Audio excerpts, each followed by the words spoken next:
अवाजी समातुन ताई radio voice of Sindh London. लाहिया जे न चितां अला उन में विसरां मढ़ियो मझारां जियो मुंहिंजो जिनसी। भलारे भिट धणी जे भलारे बैत सां मुंहिंजी ही आवाज़ मुसाफ़िर radio voice of Sindh London त थी दुनिया जे कुंड कुड़छ ताईं जंहिंजा माग ॿुधिजे पियो उन्हनि मिड़नी महिरबाननि खे सिक भरियो सलाम शाल क़बूल पवे। अॼु 9 जून 2021 अरबा जो ॾींहुं है प्रोग्राम कुछ वर्क किताब मां साण करे आऊं जो मेज़बान हबीब लगारी। प्रोग्राम जी शुरुआत में आऊं इहा ई दुआ त शाल जित हुजो सुख हुज सलामती सां हुजो कॾहिं बि ॾुखियो ॾींहुं न ॾिसो। प्रोग्राम कुछ वर्क किताब मां में असीं मुख़्तलिफ़ किताब अव्हां जी ख़िदमत में पेश कंदा आहियूं। उन्हनि किताबनि जा चूंड वर्क अव्हां जी समायतनि जी नज़र कंदा आहियूं। अॼु बि मुख़्तलिफ़ किताब उन्हनि जा चूंड वर्क अव्हां जी ख़िदमत में पेश कंदासीं। सभ खां पहिरियां नामियारे शाइर ऐं लेखक जुमन दरबदर जे किताब वठी हर हर जनम वरबो जा वर्क वरायूं था। ही किताब आत्मकथा ते ॿधल आहे जेको रोशनी पब्लिकेशन पारां छपराए पधिरो कयो वियो आहे जेको जुमन दरबदर जी ज़िंदगी ते ॿधल आहे। जॾहिं त ही तरतीब ॾेई छपरायो आहे अली ज़ाहिद। यादगिरियुनि जा वर्क वराईंदे जुमन दरबदर लिखे थो 1969 में आऊं सकरन मां कोर्स मुकमिल करे मोटियसि वरी बि उहा ई साॻी कार थी कोर्स त करे आयसि पर नौकिरी मिले कान। हिकिड़ी एढाक बुनियादनि ते नौकिरी मिली जंहिंमें रुॻो 2 महीना रखियाऊं वरी 3 महीननि खां पोइ कढी छॾियाऊं। वरी ॿीं नौकिरी मिली उहा बि ईअं ई निकिती। सोचम त यार हाण त वाक़ई बि दरबदर थी वियसि।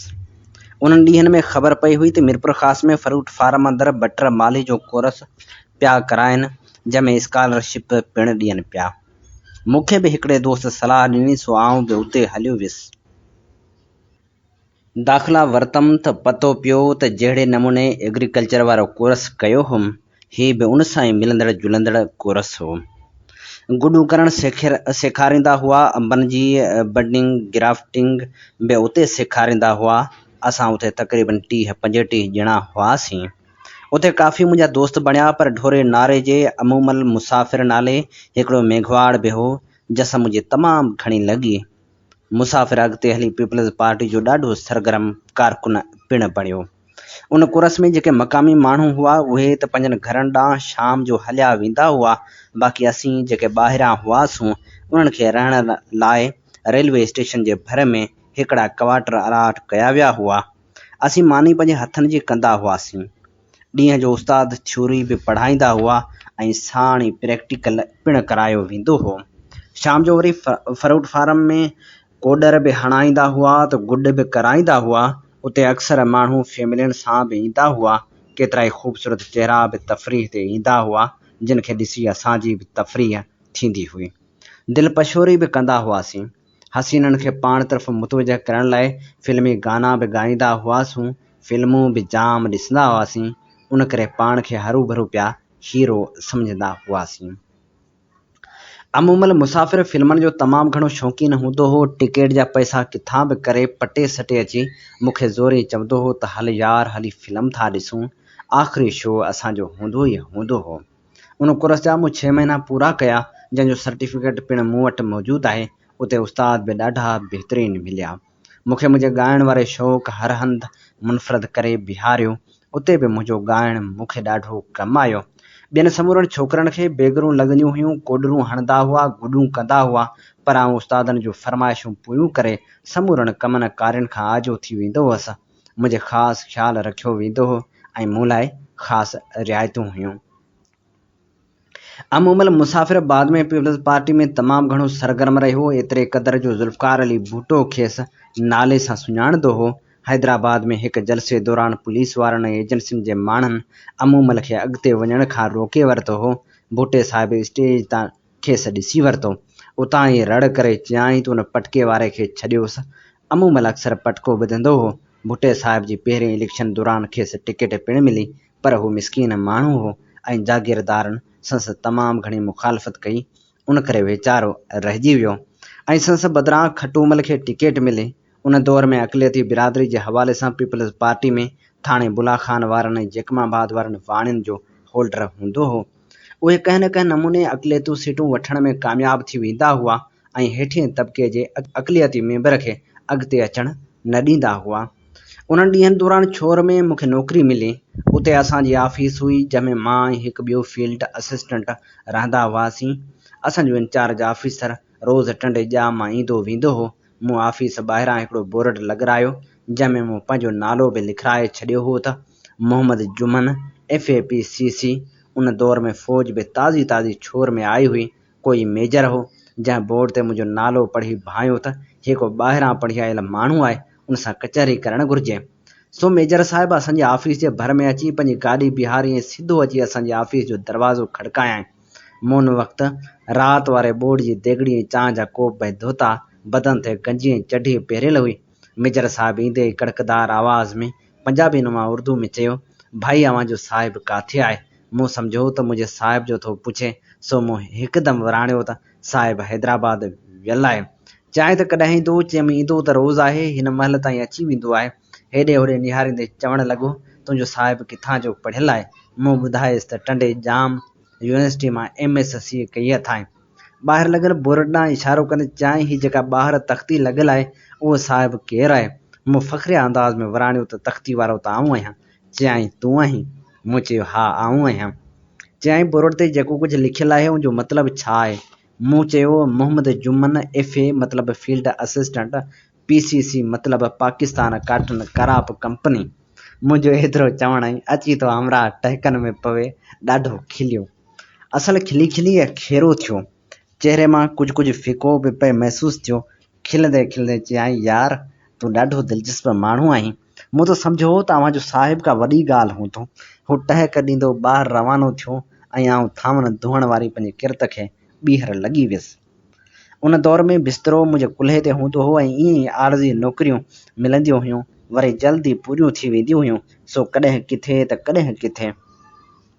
उन दौर में ठठो ऐं सिजावल गवर्नमेंट तरफ़ां ADC प्रोजेक्ट हूंदो हो। उन वक़्त में नओं ग़ुलाम मोहम्मद बेराज ठही राज़ थियो। उन बेराज ते सिंधियुनि सां गॾु पंजाबियुनि ऐं कुझु बंगाल जे माण्हुनि खे बि ज़मीनियूं ॾिनियूं वियूं हुयूं, जीअं उहे बि ज़मीनूं आबाद कनि। उन प्रोजेक्ट में के जायूं ख़ाली हुयूं। उन वक़्तु ग़ुलाम मोहम्मद लेगारी उन प्रोजेक्ट जो डिप्टी डायरेक्टर हो। मां हैदराबाद जे इलाइक़े GOR कॉलोनी में वाक़िआ संसद बंगले ते वञी पुगुसि। खेसि वञी पंहिंजा कागर ऐं सर्टिफिकेट ॾेखारियमि। चयमि त फील्ड असिस्टेंट जो कोर्स पास करे चुको आहियां। ही मुंहिंजा सर्टिफिकेट, हेतिरी नौकरियुनि जो तजुर्बो बि अथमि, सो महिरबानी कयो मूंखे का नौकरी ॾियो। हुन मूंखे चयो त राति रह, सुबुह जो ॾिसूं था। आउं उते ई राति रही पियुसि। साहिब खाइण पीअण वारो माण्हू हो। उताक में पीअण शुरू कयाईं त गुनगुनाइण लॻो। मूं बि होरियां झूगार जो शुरू कई त हिकदमि फरमाइश कंदे चयाईं त ॾाढियां ॻाह। पोइ राति देरि ताईं हूअ पीअंदो रहियो ऐं मूं खेसि पंहिंजा कुझु कलाम ॿुधाया। सुबुह जो जीअं ई हिक ॿिए जे दूबुदू थियासीं त मूंखे ॾिसंदे ई चवणु लॻो, नौकरी जिते बि मिली उते कंदे। मूं मुस्कुराईंदे विराणियो, हिंदुस्तान मोकिलींदो त बि वेंदुसि। मूंखे रुॻो नौकरी खपे। मूंखे पंहिंजी गाॾी में विहारे सिधो पंहिंजी ऑफिस आंदाईं। कुझु ई देरि में मुंहिंजी नौकरी जो ऑर्डर टाइप कराए सॾे चयाईं त यार, जहिड़ो तूं कलाकार माण्हू आहीं अहिड़ी नौकरी मूं वटि आहे कोन। ही वटि ऑर्डर जेको मुंहिंजो हाल आहे सो हाज़िर आहे। हुन मूंखे फील्ड असिस्टेंट तौरु जाती में जॉइन करण जो ऑफर लेटर हथ में ॾिनो। उहो 1970 जो साल हो। 70 वारे ॾहाके जी शुरूआति में ज़ुल्फ़कार अली भुट्टे जा सियासी नारा आम हुआ त असां सामान विरहाईंदासीं, घुरे पियो हर इंसान अटो लटो अझो ऐं मकान वग़ैरह। मूंखे किताब पढ़ण जो मर्ज़ मीरपुर ख़ासि में होटल ते बेरे वारी नौकरी करण दौरान लॻी चुको हो, जेको वक़्तु विहामण सां गॾु अञा वधीक पुख़्तो थींदो थिए वियो। उन दौरान जिन लेखकनि खे मूं पढ़ियो तिन में खाबी धुर वारनि जा किताब जाम हूंदा हुआ। उन सां गॾु कृष्ण चंद्र, सादत हसैन मिंटू, असमत चुगताई, असलम जाफ़री वग़ैरह घणे क़िस्म जो अदब पढ़ियमि ऐं मुताले जी मेज़ खे हमेशह आबाद रखियमि। किताबनि जी दुनिया मां पतो पियो त ही जहान ई ॿियो आहे। रूसी अदब ख़ासि करे टॉल्स्टॉय, गोरकी ऐं ॿियनि केतिरनि लेखकनि ज़हन में अजीब वलोड़ खे जनम ॾिनो। आउं अकेलाई में सोचींदो हुउसि, घणनि पासनि ते सोचींदो हुउसि।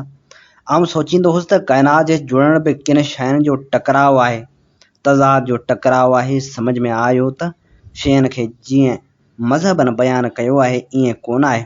उन वक़्तु उन्हनि ॻाल्हियुनि जो इज़हार त कोन करे सघियुसि, पर भुटे साहिब वारे नारे खां पोइ चवंदा हुआसीं त सोशलिज़म आयो त पोइ देरि ई कान थींदी।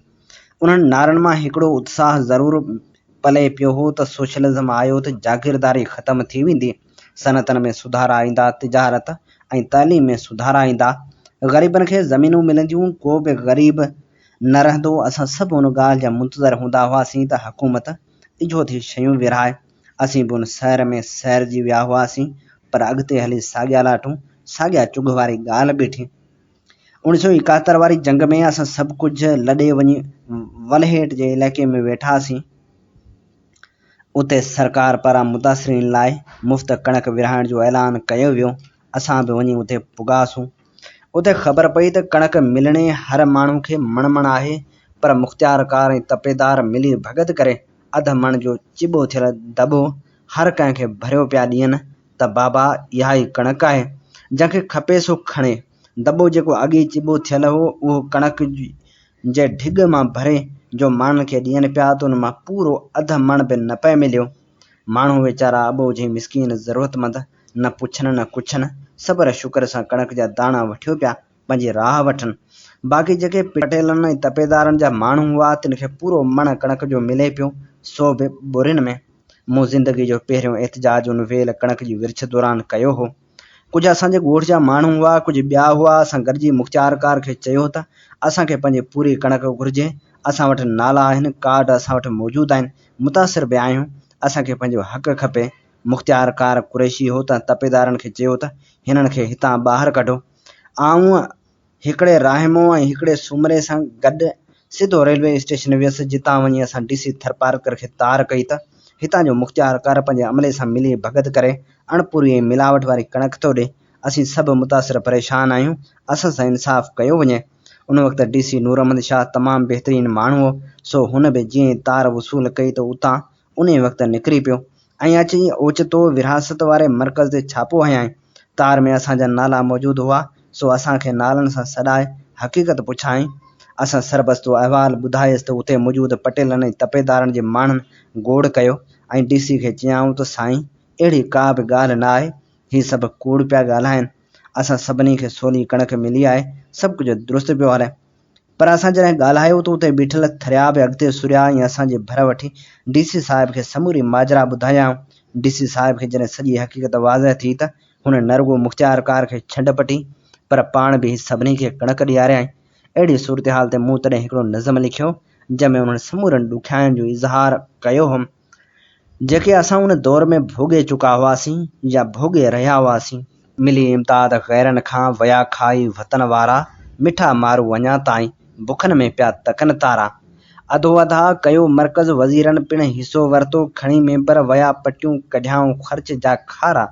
ही पासीरियूं भरे पाटियूं ॾियनि था मण थियनि 10 सेर, 2 टे भाती लिखी फिरियो ॻिझनि वांगुरु थकनि ॻारा।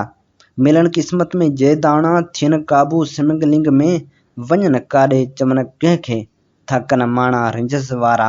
ज़िंदगी जे उन पहिरें एहतिजाज मां जेका मूं ॻाल्हि सिखी, सा उहा हुई त माण्हू जेकॾहिं थोरो घणो इख़्तिलाफ़ राय रखे थो ऐं आवाज़ उथारे थो त आवाम पंहिंजे वत ऐं वसाइर साथ ज़रूरु ॾिए थो।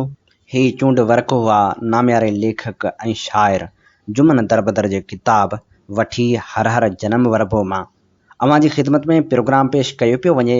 कुझु वर्क किताब मां आऊं अवां जो मेज़बान आहियां हबीब लगारी। अवी ॿुधी रहिया आहियो दुनिया जो पहिरियों Sindhi web radio voice of Sindh London, radio voice of Sindh London ऐं Voice of Sindh television Sindh तर्जमान वारो किरदारु अदा करे रहिया आहिनि। जितां सिंध में थींदड़ हर बेवाजिबी ऐं क़ौमी मसइलनि ते आवाज़ उथारियो वञे थो। इल्मु, अदब, सियासी, समाजी ऐं सक़ाफ़ती सरगर्मियुनि खे असीं अवले जे बुनियाद ते नशर कंदा आहियूं। पंहिंजे क़ौमी आवाज़ खे घर घर पहुचाइण में पंहिंजो क़ौमी किरदारु अदा करियो। 24 कलाक नशर थींदड़ हिननि क़ौमी इदारनि खे अवां जी सहकार, अवां जी माली सहायता जी ज़रूरत आहे। अचो अॻिते क़दम वधायो ऐं असां सां इन सफ़र में सलाहड़जी वञो।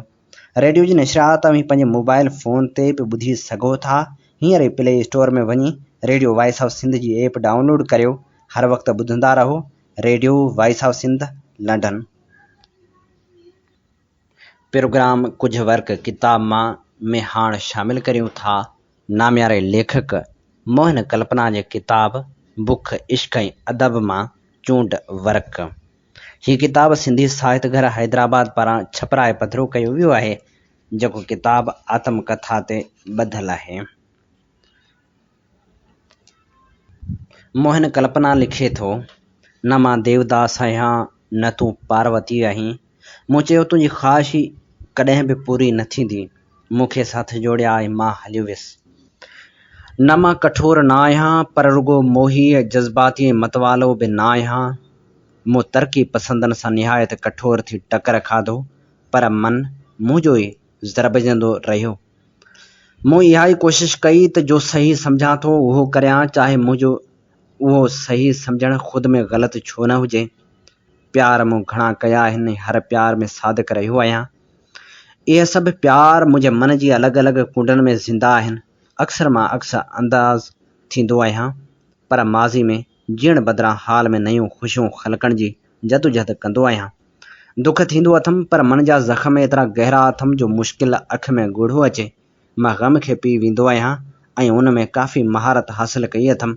मूं आईने अॻियां हिकु हंधि लिखियो, मां मोहन जो दड़ो आहियां, गिरीश जो एथेंस, चीन जी डठल दीवार आहियां, मन में ॼारा आहिनि, कोरेड़ा आहिनि, मां अंदरां टुकियो पियो आहियां। उन्हनि ॾींहंनि में तारक अशरफ आयो, मां तनहा मायूस उदास, हुन मूं ते हिकु कहाणी लिखी, गूंदर कढिया गोंच, जा कहाणी सुठी हुई पर उनजी पिछाड़ी ख़्याली हुई ऐं ज़ाती तौरु मूंसां लागू न हुई। हक़ीक़त में मां हिकु ख़्याली औरत जी तलाश में हुअसि ऐं जा मिली उहा उन ख़्याली औरत जी उबतड़ हुई, जा मिली उहा कमल हुई। मूंखे लॻो आहे मुंहिंजे प्यार जा सभु दर्द ऐं शिकस्तूं ॼण खेसि पाइण जूं तयारियूं हुयूं। मूं हुनखे पंहिंजो सभु प्रेम कहाणियूं ॿुधायूं आहिनि। हू खिलंदी आहे। गनू अक्सर चवंदो आहे, लेखकनि में ज़ाल ते मोहन जी कमायां घटि कमायां, हुन दुख सुख में मुंहिंजो साथ ॾिनो आहे। 17 साल सिंध में, 17 इश्कनि में नाकामी ऐं 17 साल कमल सां गॾु काफ़ अखर सां मुंहिंजो हिकु इतफ़ाक़ी नातो रहियो आहे। कुझु हिन तरह, जनम जो हंधि कोटड़ी, पढ़ाई कराची, लॾ पलाण बाद कल्याण पनाहगीर कैंप, स्कूली इश्क कमल, तख़लुस कल्पना, पहिरीं अदबी रिसाले जी एडिटरी कूंज, पत्नी कमल, पहिरियों शहर जिते सन्मान थियो कलकतो, बहितरीन किताब कांव ऐं समुंड। तॾहिं सम्झो हुअमि त कुते जो मौत मरंदुसि, जो उन में बि त काफ़ आहे, पर इतफ़ाक़ जो पंहिंजो मंतक आहे, जो उन में को बि मंतक कोन्हे। कलम हथ में आहे ऐं कथा पंहिंजी ऐं मां ख़ुदि लिखां वेठो। हिकु दफ़े खिलंदे खिलंदे वरी प्यार जो तप चढ़ियो। का कुमारी शीन हुई ऐं भॻवान कपूर खेसि चाहींदो हो। भॻवान पोइ फ्रांस ऐं अमेरिका में पंहिंजनि चित्रनि जा वॾा निमाव कया आहिनि ऐं हिन वक़्तु अमेरिका में रहियो पियो आहे। पेरिस मां हिकु ख़त लिखियाईं। 2 ॻाल्हियूं कुझु हीअं हुयूं। फ्रांस में इंडिया जा 2 किताब हर शोकेस में ॾिसबा आहिनि, काम सूत्र ऐं भगवत गीता। फ्रांस जे हर आर्टिस्ट जी शख़्सियत ऐं फितरत तो जीअं आहे, ज़हीन, तेज़, हमलावर, बेपरवाह, मक्त खिलंदड़। मोहन, हिते मां फ़क़्ति तोसां ई मिलियो आहियां। उहा शीन जंहिंखे मां संस ख़ानगी ते पंहिंजी सहूलियत मूजिबि शबाना चवंदुसि, मूंखे पंहिंजे पीउ जे घर मिली, जो ख़ुदि फ़नकार हो ऐं भॻवान कपूर रोज़ उते ईंदो हो। शबाना मुंहिंजी मोही नरमोही कहाणी पढ़ी चयाईं, तूं आहीं अहिड़ो, कॾहिं मन चाहे त तुंहिंजा पेर छुहां। भॻवान कपूर वाइड़ो चयोमांसि, उन खां बहितर आहे तूं सत्यनारायण जी कथा करीं। भॻवान रंगनि जो दोस्त आहे ऐं रंग गूंगा थींदा आहिनि। तुंहिंजे लफ़्ज़ में साह आहे। भॻवान चयो, रंग बि ॻाल्हियूं कंदा आहिनि। तूं आसमान में बादल कढंदे त उन मां बरसाति पवंदी। शबाना पुछियसि, पर बरसाति जो वहम त पैदा थींदो, यानी तुंहिंजा रंग नज़रनि जो तोखो आहे त लफ़्ज़नि में साह कीअं थींदो? उहे ॻाल्हाईंदा आहिनि, छा ॻाल्हाईंदा आहिनि, सच ॻाल्हाईंदा आहिनि। भॻवान कपूर खे ख़राबु लॻो ऐं हू हलियो वियो। हिकु शाम शबाना चयो, हीउ मंदरु कीअं आहे? ॾिसां त काठ जे शोकेस में शिव ऐं विष्णु विच में मुंहिंजो फ़ोटो पियो हो, जो कंहिं मेथरान हिल स्टेशन ते निकितल हो। हिकु ग़रीब लेखक जो फ़ोटो ऐं भॻवान जे भरिसां। तो उहो फ़ोटो किथां आंदो? तुंहिंजी राजकुमारी ॾिनो। ऐं मंदरु छो सत्यनारायण जी पूॼा करण लाइ। ऐं जॾहिं गीता राज मूंखे ज़बरदस्ती नागपुर वठी हली त ॾिसां गाॾी में शबाना बि आहे। ॾाढी ख़ुशी थी। माली बि हो, भगवंती बि। कंहिं स्टेशन तां सतराम रोहड़ा बि चढ़ियो। जंहिं चयो त संस ख़्वाहिश हुई त हिकु फिल्म कढे। मूं चयोमांसि सिंधियुनि में धर्मी फिल्म हलंदी। टेढ़ी सत्यनारायण जी कथा। पोइ हुन जे संतोषी मां फिल्म कढी ऐं किरोड़े रुपया कमाया। फिल्म हिंदी में हुई। सत्यनारायण जो नालो ॿुधी शबाना टक ॾेई खिलण लॻी। नागपुर में चयाईं माली रुॻो रिहर्सलूं लॻाए वेठो आहे, तूं मूंखे किथे घुमाइण वठी हल। मूं गीता राज खे चयो। हुन चयो मां बि हलंदसि। गीता अलॻि रक्षा में वेठी, मां हू अलॻि। शबाना चयो हिन खे छो थो वठी हलीं? अड़े हिन में ॾाढो मोह अथमि, मूंखे नथो वणे। छा मुंहिंजो मोह या हुनजो हलणु? त मां छा करियां? तूं मूंखे वठी हल उते जिते को रस्तो न हुजे, धरती आसमान मिलिया पिया हुजनि, जिते को बि न हुजे, फ़क़्ति मां ऐं तूं। मूं हथ रक्षा हलाईंदड़ खे चयो आहिस्ते हल, किथे बीहज न, जेतिरो बि हली सघीं हल। विच में मींहुं पियो। गीता रड़कई केॾहिं मोहन, केॾहिं बि, पर ऊंदहि थी वई आहे। सुबुह त थींदो त मां वञां थी, असीं बि ईंदासीं। ऐं गीता मोटी वई। कलाक ॿिनि बाद रस्ते जे साम्हूं हिकु बंदि आयो। मींहुं बंदि थियो हो। शबाना चयो मोहन हिन खे पैसा ॾेई छॾ, पोइ वापसि कीअं हलंदासीं? पंध, ॾाढी बदनामी थींदी। सुठो, छो? असां ॿिन्ही जो नालो गॾु खंयो वेंदो ऐं पोइ उन बदनामी खां बचण लाइ शायदि असीं शादी कंदासीं। रक्षा वारो वियो त मूं खांइसि पुछो बंद जे साॼी रोशनी खाॿी ऊंदहि आहे, तूं कहिड़े पासे हलंदे? हुन चयो ऊंदहि में। तूं तारा ॾिसजो, मां तोखे ॾिसंदसि। अटकल 50 ॾाका मथे चढ़ियासीं। पोइ कुझु वक़्तु हलियासीं। हुन हलंदे मुंहिंजी बांह में हथु विधो ऐं पंहिंजो मुंहुं मुंहिंजी बांह सां लॻाए हलण लॻी। काफ़ी अॻियां वधी मां आसमान ॾांहुं निहारण लॻुसि। हूअ आस्ते अची मूंसां लॻी बीठी। मूं हुनजे कुल्हे ते हथु रखी चयो इहो निहायत सुंदर आहे, त पोइ ॻाल्हाए न। मूं चाहियो त खेसि चुमां, पोइ असीं ऊंदहि मिटी में लेटी पवंदासीं, पर न। अॼु मां हुनजे अखियुनि में आकाश जा तारा ॾिसंदुसि। फ़नकार आहियां, कुझु ॿियनि खां बुलंद ऐं मुख़्तलिफ़ आहियां। असीं कलाक खनि बंदि ते हुआसीं ऐं वापसि वरियासीं त हिकु थी वियो हो। मूं सरोजा पन ऐं पीला पोपट कहाणी हुन ते लिखी आहे। सुबुह जो गीता चांहि जो कोप खणी अची पासे खां वेठी निंड मां उथारे चयाईं आख़िर तव्हांखे कॾहिं सम्झ ईंदी? छो राति एतिरो देर सां आया? कुझु दुनिया जो सोचो। हू बि ॼण बेहोश थी सुम्ही पई आहे। ज़रूरु अव्हां खेसि कुझु कयो आहे? नज़रूं तेज़ हूंदे बि हुन चांहि जो ढुक भरियो। मूं चयो इहो त कंहिंजी मर्ज़ी जे ख़िलाफ़ु थींदो आहे, यानी तव्हां ॻाल्हि त उहा कई आहे, रुॻो हुनजी मर्ज़ी हथु कई अथव। न, मुंहिंजे आवाज़ में ॼण पड़ाॾो हो। तव्हांजे अखियुनि ऐं चहिरे में मूं एतिरी सूंहं कॾहिं न ॾिठी आहे। मां वासना जी अग्नि में जलियो आहियां। हू अव्हां खां 14 साल निढी आहे, खिसका सम्झ न आहे। सीता जॾहिं शादी कई तॾहिं हुनजी उमिरि 14 साल हुई। तॾहिं त रावण जी चंभे में फाथी। त मां रावण आहियां? न मोहिन, मूंखे ग़लति न सम्झ। अव्हीं रुॻो प्यारु पिया करियो। हू शाहूकार कुटुंब जी आहे। अव्हां जो सॼो पघार हुनजे कॉस्मेटिक्स ते ख़र्ची थींदो। मां उथी हथु मुंहुं धोई आयसि त ॾिसां ॿ कोप चांहि जा खयो। शबाना बीठी आहे। हुन बि पलंग ते वेंदे चयो अॼु बि उते हलंदासीं। उते किथे? जिते न धरती हुई, न आसमान हो, न माण्हू, न रोशनी हुई, फ़क़्ति मां ऐं मोहन। मोहन लफ़्ज़ जूं साड़ियूं ॾींदई पाईंदई? गीता पुछियसि। मोहन मुंहिंजो सपनो आहे। मोहन जो घर ॾिसणे त।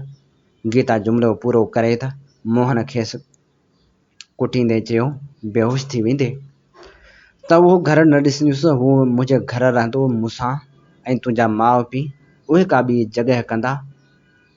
राजू बि कुर्सी खणी अची वेठो। मूंखे ॾिसी पियो मुश्के। शाम थी त माली चयो नागपुर जा खे कामरेड अचनि था, काफ़ी तेज़ आहिनि। तूं केॾहिं वञ न, ॾिसजे जीअं बहस में हुननि ते हावी पई सघूं। उहा राति बहस ऐं चर्चनि में ख़तमु थी ऐं मां शबाना सां वञी न सघियसि। मोटंदे गाॾी ख़ाली हुई। शबाना चयो त हल त कार में चांहि पियूं। 2 कलाक गाॾी हलंदी रही। मूं हुनजो हथु ॾिठो। मुंहिंजे खाॿे ऐं हुनजे साॼे हथ जूं लीकूं साॻियूं। हुनजे खाॿे ऐं मुंहिंजे साॼे हथ जूं रेखाऊं बि साॻियूं। यानी उन इल्म मूजिबि मूंखे हुन जहिड़ी ज़ाल, हुनखे मूं जहिड़ो मुड़ुसु मिलणो हो। मुंहिंजे इल्म ऐं ज़िंदगी जे लीकनि विच में वरी विछोटी आहे। उहे साॼे छेड़े ते बि अलॻि आहिनि, जिन लाइ किताब चवंदा आहिनि त कला ऐं क्रांति जूं रेखाऊं आहिनि ऐं माण्हू जी सोच पूरी दुनिया जे भले में लॻी रहंदी आहे। हू पकी घरेलू कलात्मक स्वभाव सिख दर्सी गाॾो सॼो ख़ाली माली जो ग्रुप हिकु तरफ़ त मुंहिंजो ॿिए तरफ़ राजू गीता वञी मथे सुम्हिया। साॼी बेंच ते ॿार हूअ मुंहिंजी गोद में मथो रखी किताब पढ़णु लॻी। मां हुनजे वारनि सां कुझु हल्को खेॾणु लॻुसि। कॾहिं उहो संस डिघी ॻिची त रखियमि, कॾहिं आहिस्ते नज़ाकत ऐं खन पलाए थोरो हेठि ऐं अञा बि थोरो हेठि। कलाक ॿिनि बाद हू उथी चयाईं, थकिजी पियो हूंदे अच। हू उथी वेठी। मां हुनजे गोद में लेठियसि।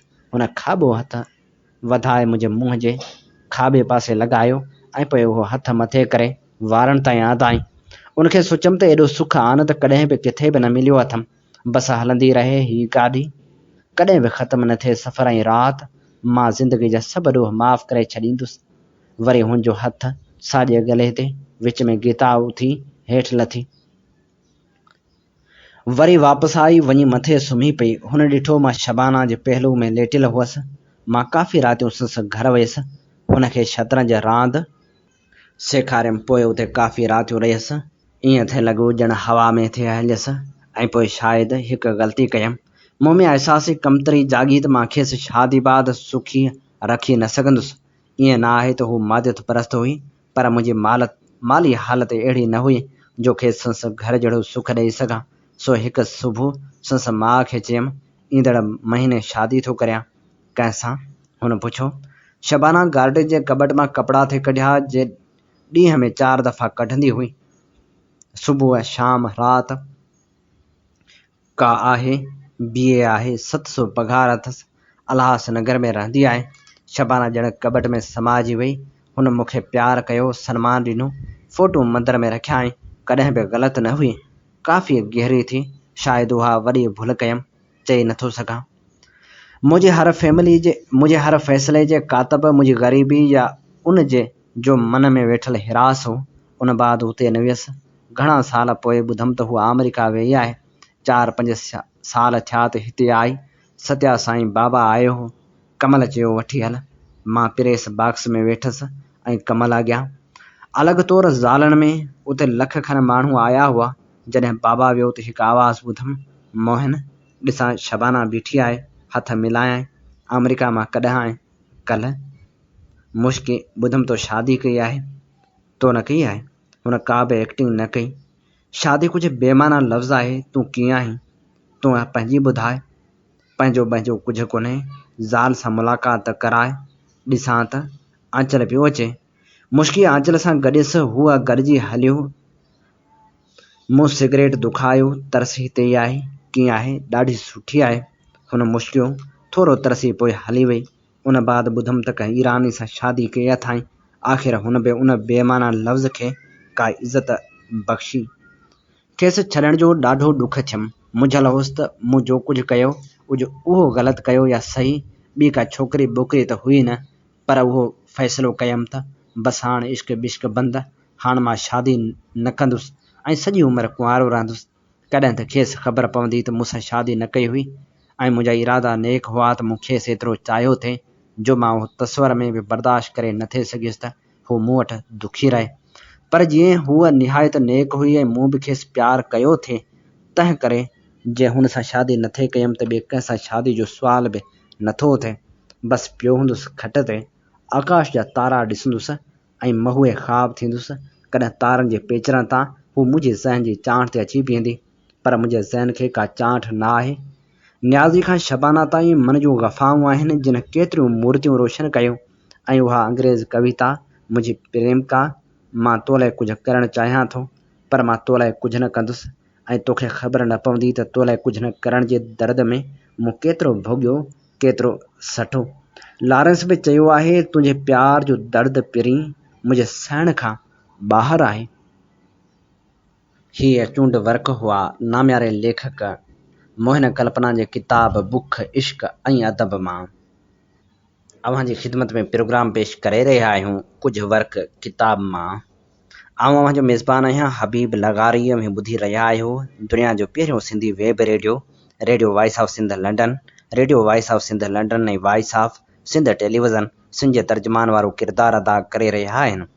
जितां सिंध में थींदड़ हर बेवाजिबी ऐं क़ौमी मसइलनि ते आवाज़ उथारियो वञे थो, इल्म, अदब, सियासी, समाजी ऐं सक़ाफ़ती सरगर्मियुनि खे असीं अवलियत जे बुनियाद ते नशर कंदा आहियूं।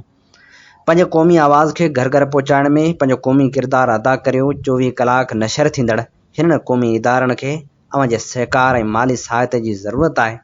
अचो असां सां हमक़दम बणिजो।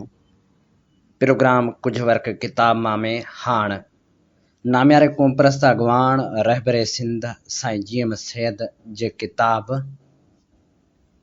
सिंध ॻाल्हाए थी जा वर्क वरायूं था। साईं GM सैद लिखे थो, अरसो थियो आहे त मंसूर जो आवाज़ पुराणो थी वियो आहे।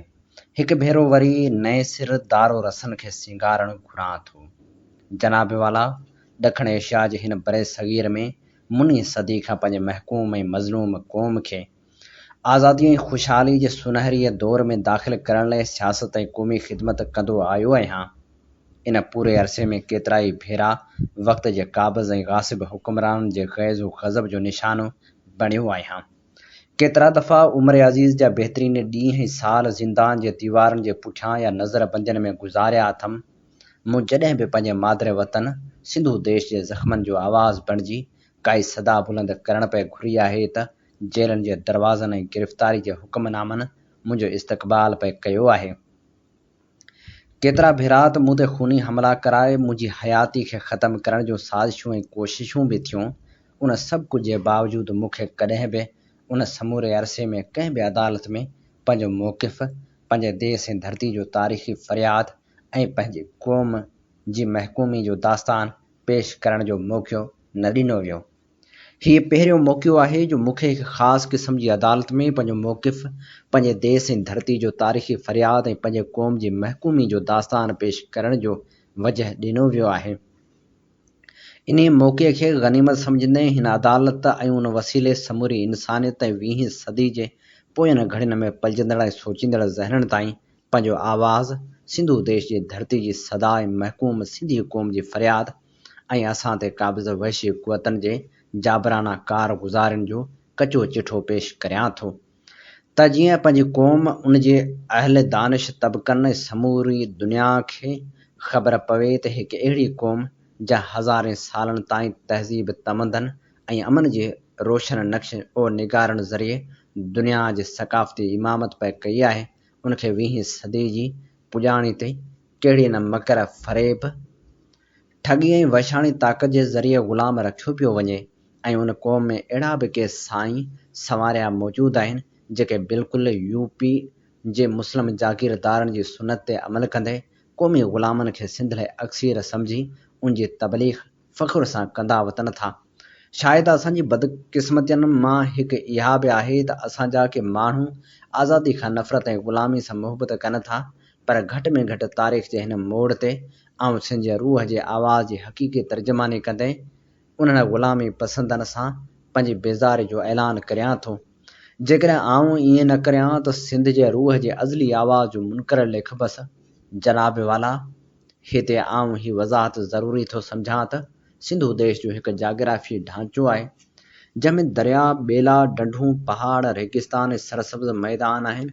सो तारीख़ जे मुख़्तलिफ़ दौरनि में घटिबो ऐं वधंदो रहियो आहे ऐं पिणु कॾहिं आज़ाद त कॾहिं ग़ुलाम रहंदो आयो आहे, पर मुंहिंजी नज़र में उनजो हिकु साफ़, शफ़ाफ़, पाकीज़ा ज़िंदगी जे उमंगनि सां शर्सार ऐं सरकश रूह बि आहे, जंहिं तारीख़ जे कंहिं बि दौर में ग़ुलामी न क़बूली आहे, न ज़िलतनि ते राज़ी रहियो आहे, कंहिं मौत खां मात न थियो आहे, बारहा उनखे कुचलण जी कोशिश कई पे वई आहे। कुहण जा जतन कया विया ऐं झुकाइण लाइ वॾा वस कया विया, पर उहो मोहन जे दड़े जे दरावड़ जी आख़िरी दांह जे रूप में पड़ाॾो बणिजी सिंध जे फ़िज़ाउनि में सावण जे ककर वांगुरु भटकंदो रहियो आहे। उन गाहे माहे पंहिंजे ख़सूसियतनि जो इज़हार कॾहिं ॾाहर जे रूप में, कॾहिं दोदे सूमरे जे रंग में, कॾहिं दरिया ख़ान जी सूरत में, कॾहिं मखदूम बिलावल जी शिकल में, कॾहिं शाह हैदर सनाए जे जलवे में, त कॾहिं शाह इनायत शहीद जी हिम्मत ऐं हौसले में पे कयो आहे। आउं महसूसु करियां थो त सिंध जो उहो तारीख़ी रूह मूं में वासो करे वियो आहे। ऐं उहो पंहिंजे मंतक़ी नतीजे ते पहुचणु चाहे थो, जेको यकीनन सिंध जी जाग्राफी, क़ौमी, सियासी, इक़्तिसादी, कल्चरल, इख़लाक़ी ख़ूबसूरती ऐं आज़ादी आहे। उन रूह जी तड़प ऐं बेक़रारी मूंखे निंड पिण में मजबूर कयो त आउं सरज़मीन सिंध ऐं सिंधी क़ौम जे छुटकारे लाइ पंहिंजूं सलाहियतूं ऐं तवानायूं सर्फ़ करियां। ऐं हिन नंढे खंड में मुंहिंजी सियासी जदोजहद ख़्वाह कहिड़े प्लेटफार्म तां थी हुजे, उनजो मर्कज़ी नुक़्तो सिंध ऐं सिंध जी आज़ादी रही आहे।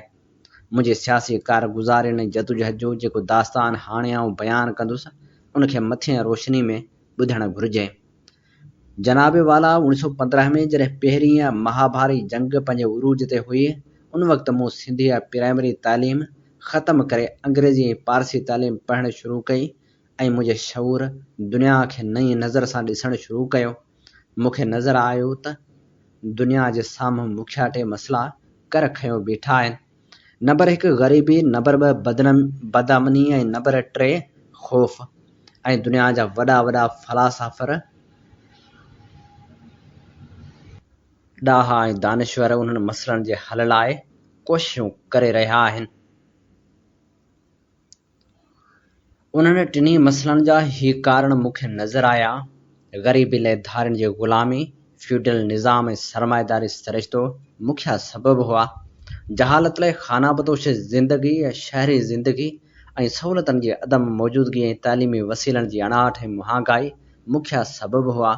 बदअमनी ऐं ख़ौफ़ लाइ आलमी सतह ते खूनखार ऐं वहशाणे आलमी जंग ऐं मक़ामी सतह ते इंतज़ामी ज़िंदगी जी बेतरतीबी, वहम परस्त ऐं अंधे अक़ीदे परस्ती, जानवरनि, चोरनि ऐं ॾाढियुनि क़ुवतनि जे हमलनि जा ख़तरा मुख्य सबब हुआ।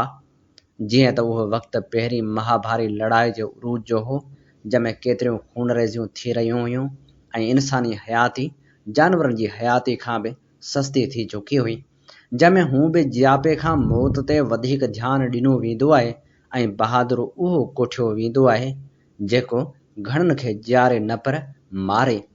इहो ई हाल उन वक़्तु हो ऐं असां सिंध जा माण्हू जेके उन वक़्तु इंतज़ामी तरह ज़बरदस्ती सां हिंदुस्तान जो हिसो बणाया विया हुआसीं ऐं हिंदुस्तान सां गॾु अंग्रेज़नि जा ग़ुलाम हुआसीं ऐं उन हिंदुस्तान खे हिंदुस्तान जी मर्ज़ी खां सवाइ जंग जी बाहि में धिकियो वियो हो।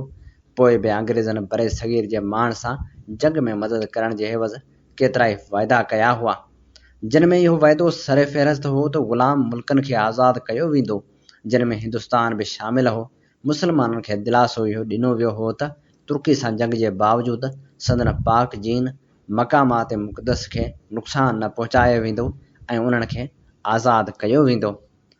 1918 में पहिरीं महाभारी लड़ाई पूरी थी, यूरोप में नंढियूं क़ौमूं ऐं मुल्क आज़ादु थिया, पर एशिया ऐं अफ्रीका में मौजूदु मुल्कनि खे आज़ादु न कयो वियो।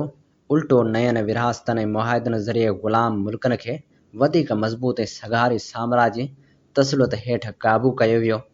हिंदुस्तानी मुसलमान जेके मज़हबनि जे असर हेठि हुआ, तिन खे जॾहिं ख़बर पई त तुर्कनि जी शहनशाही खे ख़तमु करे उन जे मातहत मुल्कनि खे विरहाए यूनानियुनि, अंग्रेज़नि ऐं फ्रेंचनि जे कब्ज़े में ॾिनो वियो आहे ऐं मक़ामात मुक़दस वारनि मुल्कनि खे तुर्कनि जे कब्ज़े मां छॾाए इतिहादियुनि पंहिंजे कब्ज़े में वरितो आहे ऐं पिणु हिंदुस्तान खे बि आज़ादु थियण खां लवायो वियो आहे, त उन ते हिकु तरफ़ मुसलमाननि में वॾो हैजान पैदा थियो त ॿिए तरफ़ सॼे हिंदुस्तान में अंग्रेज़ साम्राज्यनि जी मुखालफ़त जो तूफ़ान शुरू थियो।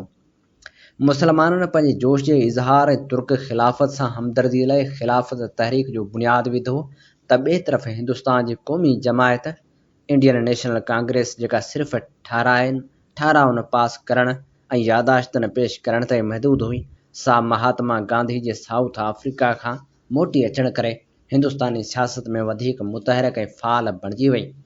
उन गैर मुल्की साम्राज्य ख़िलाफ़ अवाम में आयल उन बेपनाह उपार खे बरतानवी साम्राज्य ख़िलाफ़ मुसर तरीक़े सां इस्तेमालु करण लाइ गांधी जी जे ज़रिए हिंदू मुस्लिम इतिहाद जो बहितरीन मौक़ो सम्झी इतिहाद क़ाइमु करायो वियो।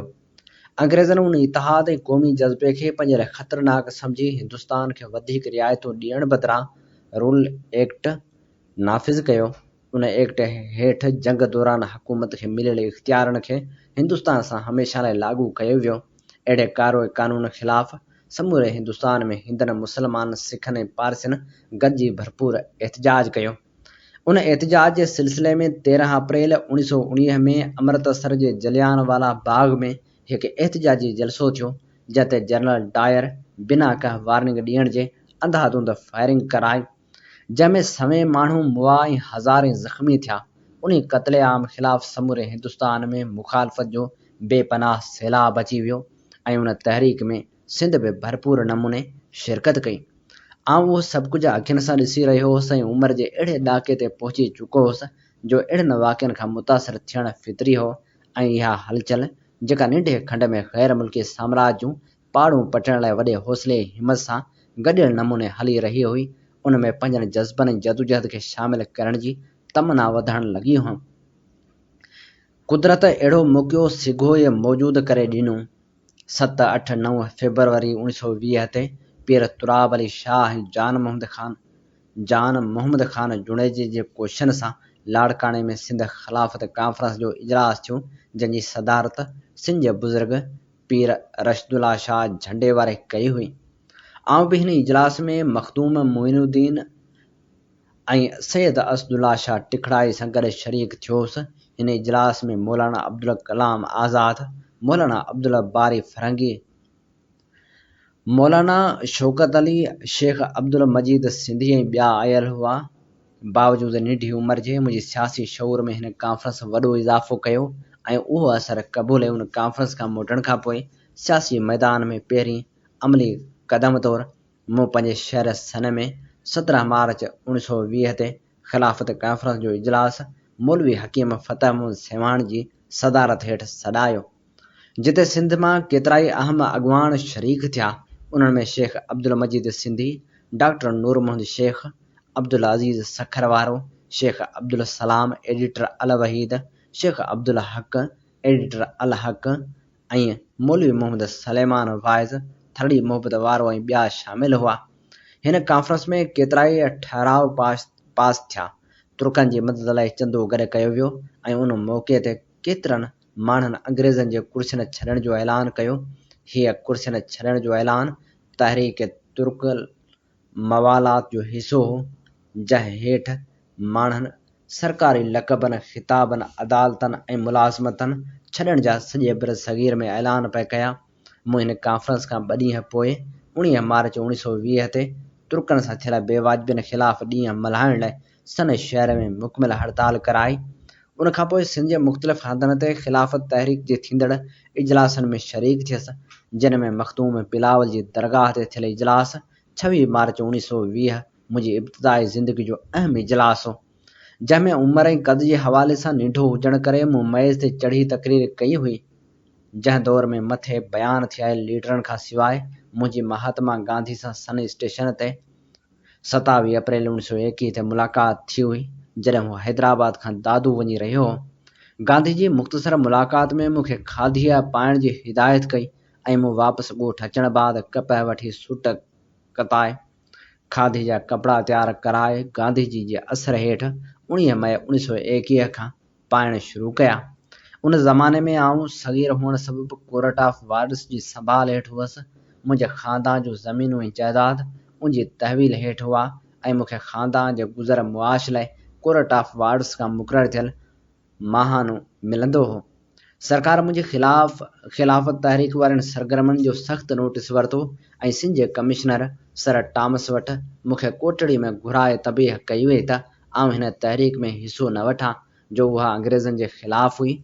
अंग्रेज़ सरकार ऐं उनजे वफ़ादार कामरनि खे ज़हन नशीन थियल हो त असांजे ख़ानदान जा कोटड़ी तहलके ऐं कोहिस्तान जबल जे माण्हुनि ऐं राजनि सां वॾा वास्ता हुआ, जिन मां केतिरा माण्हू हिन कॉन्फ्रेंस में पिणु अचणा हुआ।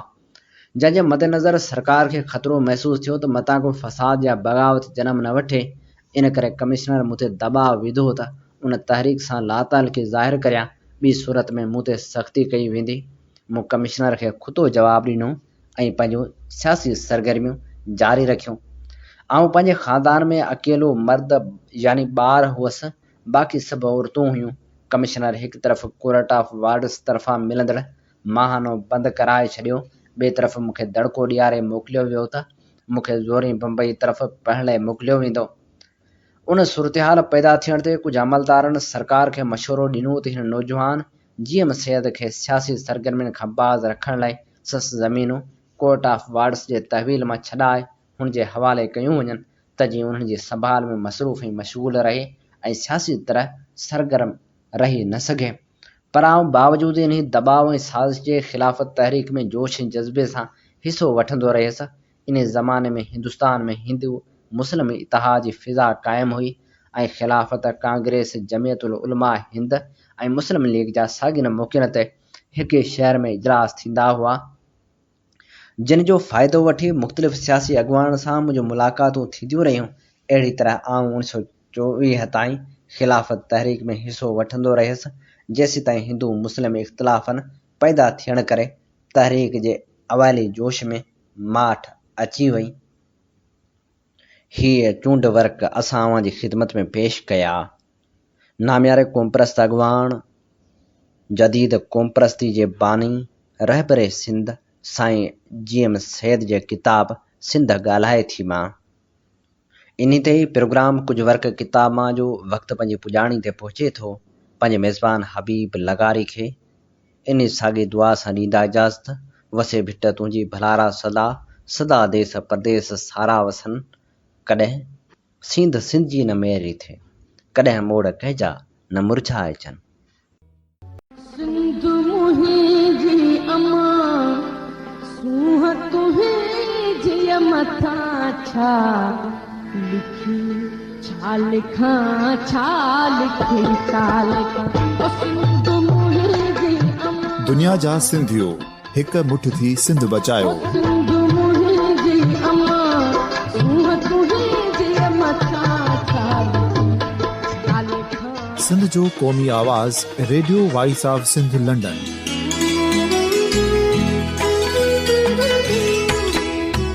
Radio voice of Sindh London पंहिंजी नशरियात में सिंध जी सियासत, समाज, इक़्तिसादियात, तारीख़, क़ौमी उमंगुनि ऐं अख़लाक़ियात मुतलिक़ सिंध जी हक़ीक़ी तर्जुमानी कंदे प्रोग्रामनि खे असराइतो बणाइण लाइ सिंध जे घण घुरनि ऐं धरतीअ सां प्यार कंदड़ अदीबनि, दानिश्वरनि, सहाफ़ियुनि, उस्तादनि, वकीलनि ऐं हर तबिके जे मानवारनि सजणनि खे सिंध में शऊरी इनक़लाब लाइ सहकार जो सॾु ॾियूं था। अचो त गॾिजी सूफ़ियुनि ऐं संतनि वारी सिंध जो ओज हिक मुठ थी वरी वापसि आणण वारे सफ़र जा साथारी बणिजऊं।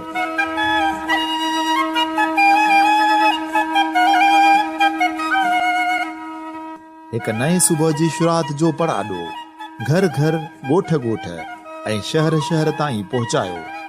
शाल सिंध आबाद ऐं ख़ुशहाल थिए, सिंधी माण्हू सुखियो ऐं सताबो थिए।